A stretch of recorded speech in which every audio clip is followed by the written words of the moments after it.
nakubaliana na rafiki yangu rais wa Kenya ambaye anasema jana ya kwamba hana deni ya mtu na hana deni ya jamii yoyote. Hiyo ni ukweli mtupu. Mimi wakati niliamua kuunga mkono Mheshimiwa Uhuru Kenyatta, si kumpatia masharti yoyote, si kumwambia na kuunga mkono ndio uniunge mkono.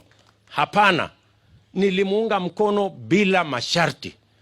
Rais hana deni yangu, hakuna jamii iko na deni yangu, hakuna mtu Kenya mwenye ako na deni ya mimi kama mwanasiasa. In fact, ni mimi ni shukuru wa Kenya kwa sababu mimi sikuwa ni mtu wa kujulikana kiasi ya kuchaguliwa kama naibu wa rais.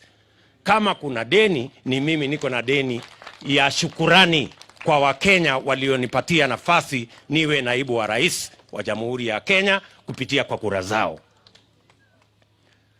Na mimi nataka niombe sisi wote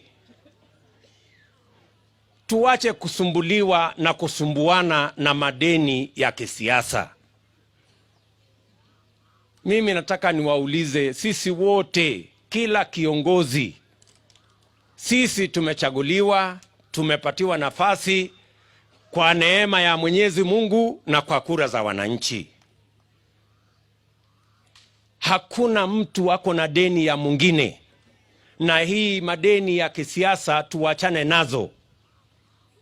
Ile deni moja tu ambayo mimi najua Rais Uhuru Kenyatta ako naye, na mimi ni mshirika wa hiyo deni kwa sababu nilichaguliwa na yeye debe moja, ni deni ya kuwaunganisha Wakenya na kusimamia mambo ya maendeleo ya taifa letu la Kenya, ya barabara na stima na maji, na kuunganisha Wakenya wote na kushughulika na mambo ya maendeleo. Hiyo ndio deni rais na mimi tuko naye, na mimi nitasimama imara kuhakikisha ya kwamba hiyo deni inalipwa.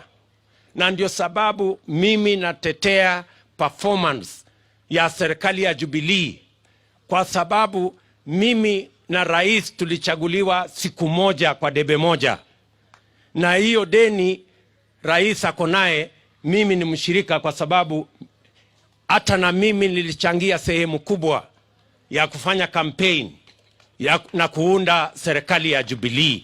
Na hiyo deni nitahakikisha ya kwamba pale mimi ninaweza, nitasaidia rais tulipe hiyo deni kwa Wakenya. Deni ingine yote hakuna, tuachane na biashara hiyo ya madeni. Sisi kama Wakenya tushukuru ya kwamba tumepata nafasi kati ya Wakenya milioni 48, tumepata nafasi ya kuongoza taifa letu la Kenya awamu hii.